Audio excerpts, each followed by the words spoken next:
Please welcome Joshua Bandoch. When was the last time you felt like you said all the right things, but you just couldn't persuade someone? Take a second to remember it. This morning, last night, you felt like you made all the right arguments, but they just wouldn't listen. This happens all the time, in politics, at work, at home. Social media is full of people who just won't open their eyes. Your boss tunes out your good idea. Your spouse won't make the change you know your family needs. Why won't they listen? Rinse and repeat. Now, one definition of insanity is doing the same thing over and over again, expecting a different result. But here we are, all a little crazy. We're stuck in a weird trap that makes it hard, often impossible, to get what we want and need. That's because persuasion isn't what we think it is. It's not about proving people wrong or convincing them to think like you. Persuasion is shared action. Shared because it's something that we voluntarily do together with others. And it's action because it's about getting things done. But in an odd twist of fate, we're not wired to persuade. 3 parts of our brain that helped our ancestors survive and avoid threats make it hard to get what you want by pushing people away. It gets worse. Society teaches us bad habits that make persuasion even harder. I'm here to offer you an escape hatch from this mess by rewiring yourself in 3 ways to bring people in rather than push them away. Your chances of persuasion will skyrocket and you can make the difference you care about. First, we have to rewire our understanding of how persuasion works to share action. Isn't it about logic and data and reason? That's what we all intuitively think. What would the alternative even be? Irrationality? That doesn't sound persuasive. This idea that persuasion is about logic is even aligned with our enlightened sensibilities. That's why educational institutions hold this up as the gold standard for students and professors. Prove that you're right. When I was academic, I saw this professorial model firsthand, known as peer review, because I published in it and was a journal editor. It works like this. Do an abundance of research, gather your logic and data, and then prove your interpretation right. Now, in STEM fields, this makes sense because they're about black and white issues and scientific data like cells and microbes. But outside of that, there's one big problem with this logic-first model to persuasion. All the neuroscience and psychology show that this isn't how our brains work. That means that the logic-first model is actually illogical. Now, a big part of me hates what I'm about to tell you. It threw me for a loop for years. It goes against everything we know. It sure goes against all of my professional training as a former academic and as somebody who works at a think tank and is paid to lead a team of thinkers. So here goes. This is how our brains are actually wired. We feel first, then reason. Sometimes it's feel, boom, reason. Sometimes it's feel, then reason. And sometimes it's feel and, well, we never get to reasoning. We've all been there. I know I have. Feelings, emotions, or intuitions always come first. Here's the upshot you're really going to hate. Since logic doesn't come first in our cognitive sequence, persuasion can't start with logic.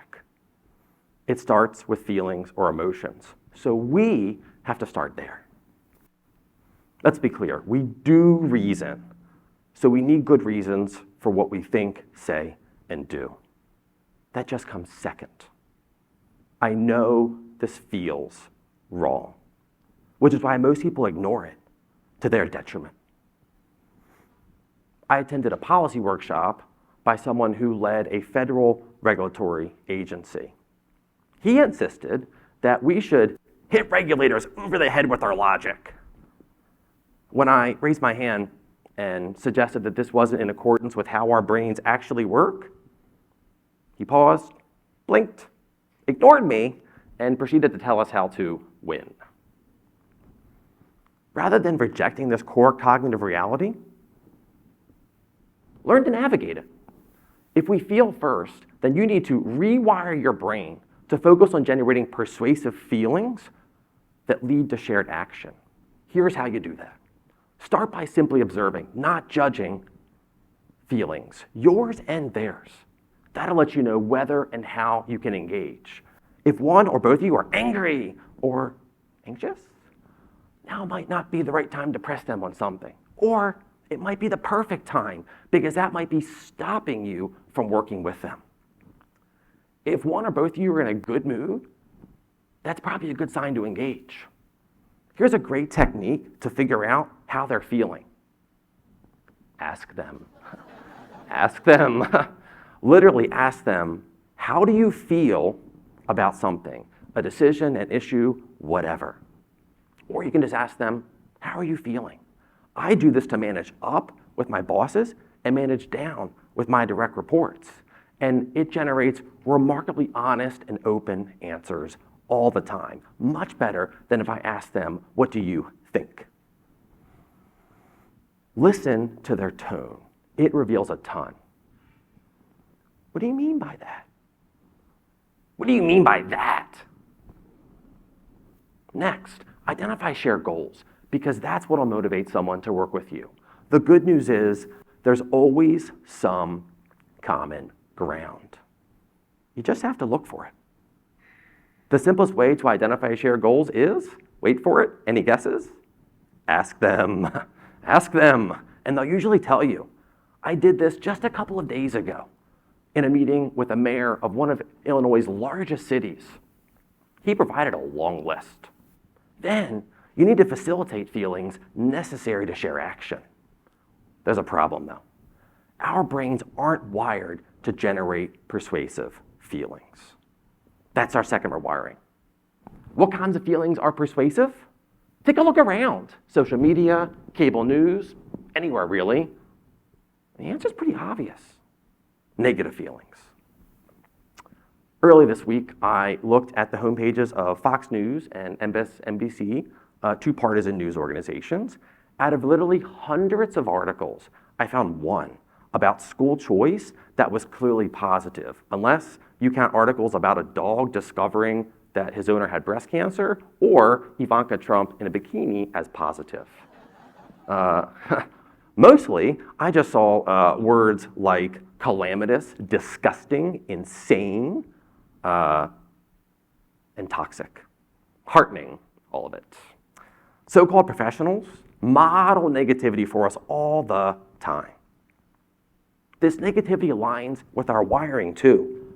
All of us have something wired up here called negativity bias, which is our inclination to notice, focus on, and act on negative information much more than positive information.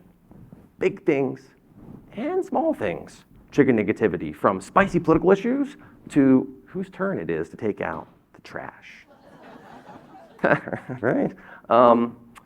Negativity can quickly take over our minds and cause us to say mean things and act passive-aggressively, or just plain aggressively. Rhetorical fireworks seem to be the way to go. Just like in the movies, explosions look cool. Unrelated question. How do you feel when someone unleashes their negativity on you? Does it increase your desire to work with them? Right, no, it doesn't. While it feels good to unleash our negativity on someone, there's just one minor problem with it. It's completely counterproductive. The rage machine doesn't work. Negativity pushes people away. It erects barriers to your success. It burns bridges. Often, it actually just mobilizes people against you. Instead, you need to rewire your brain to generate positive feelings, because they lead to shared action. I know. This sounds real fluffy, so you're immediately skeptical. Consider three of the most persuasive Americans of the 20th century. JFK said, "Ask not." Martin Luther King Jr. had a dream. And Ronald Reagan saw America as a shining city upon a hill. Positivity is persuasive. Generating persuasive feelings has two parts: reducing negativity and increasing positivity. To reduce negativity, change how you view your counterpart. Stop assuming they have bad intentions. Most people try to do what's right. Someone isn't crazy, stupid, evil, or all of the above just because they don't agree with you. I don't even agree with everything I did yesterday, which means that I can't agree with anybody else all the time. Instead, assume good intentions until someone gives you reason to think otherwise. A good technique is to steelman their position, that is, to make the best case possible for it. To increase positivity, adopt a happy warriors mentality and be for something, because it's a better way to get what you want and need. How can you do this? Ask yourself some questions. What do I care about most? What are my core values? And what's my North Star, that thing that guides me? Then share them with others to persuade them to work with you. For example, my North Star in everything I do is to empower people to unleash their unique potential. Starting with my son Thomas, who's a bundle of potential. And that's why I'm a poverty researcher. In the richest nation in the history of the world, far too few people are empowered to live their version of the American dream. I work to change that by removing unfair barriers to work and making housing more affordable. But there's one last complication.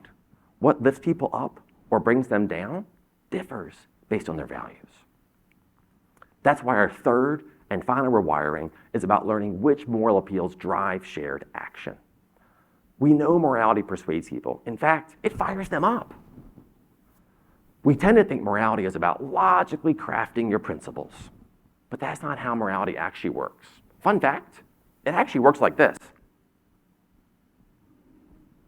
What's your favorite food? Mine's peanut butter. It's salty and savory. Maybe yours is ice cream, or beef or bacon, or beef wrapped in bacon. We're in America, after all. On our tongue, we have 6 physical taste receptors that shape how we experience food: sweet, salty, sour, bitter, umami, and fat. Hundreds of thousands of survey responses across many diverse countries all around the world have confirmed that morality has flavors too, wired into our hearts and minds that shape how we experience everything. The first is care, or tending to someone's needs or harming them. Equality or equity is about equal outcomes across groups. Proportionality is about individual merit. Loyalty is about in-groups and out-groups, us versus them. Authority is about deference to legitimate authorities and tradition. Purity is about proper bodily and spiritual conduct, like religious rituals. Liberty is about being free to think, say, and do what you want. These trigger instant, intuitive reactions about what we think is right and wrong. People aren't equally sensitive to them either. Oh, it gets better. We don't really choose which values to embrace. Studies of twins show that 30 to 60% of our morality is wired into us, just like height and hair color. Our choice about our morality is limited. Another fun fact, people of different political views tend, on average, to be sensitive only to certain moral tastes. Leftists are sensitive primarily to care and equity and a little bit of liberty. Conservatives are sensitive to proportionality, loyalty, authority, purity, and liberty. Libertarians are sensitive primarily to liberty and proportionality. Okay, what does any of this have to do with persuasion? We're wired to appeal to and often try to force our values onto others. It's like force-feeding someone a dish they find disgusting. Hey, vegetarian, have some veal. I know you keep kosher, but try this bacon. That's offensive, not persuasive. You need to rewire yourself to appeal to your audience's values and cook up tasty moral dishes that appeal to them, even if you don't like them, because that's how you get what you want and need. Serve leftist equity. Serve conservatives proportionality. Serve libertarians liberty. I've seen this work firsthand in my poverty advocacy. Here's what it looks like. Occupational licenses are government permission slips to work in a profession. Now, in some cases like medicine, that makes sense. But Illinois actually requires a license to do things like be an auctioneer and work in cemetery customer service. Seriously. To persuade a libertarian or conservative to support reducing these unfair restrictions on work, I would focus on how someone ought to have the freedom to work and how merit should determine someone's success in a profession. To persuade leftists, I would talk about how these restrictions inequitably hurt poor people and minorities, because they do, which is uncaring. Here's one irony of all this that is cause for true optimism about your ability to actually rewire yourself this way. While it feels good to insist you're right, be negative, and showcase your values, we don't like being on the receiving end of these things, especially if we don't agree with them. Instead, flip your frame of reference and adopt what I call the persuader's mindset. It's about them, not you. Once you realize this, it will stop feeling like you're talking to a brick wall and start to feel like you're changing hearts and minds. We mistakenly think persuasion is about being right. It's not. Persuasion is about making a difference. If we want to raise kids like my son Thomas in a world where we understand each other better, then true persuasion starts with empathy, positivity, and shared purpose. That's how you make a difference. Thank you.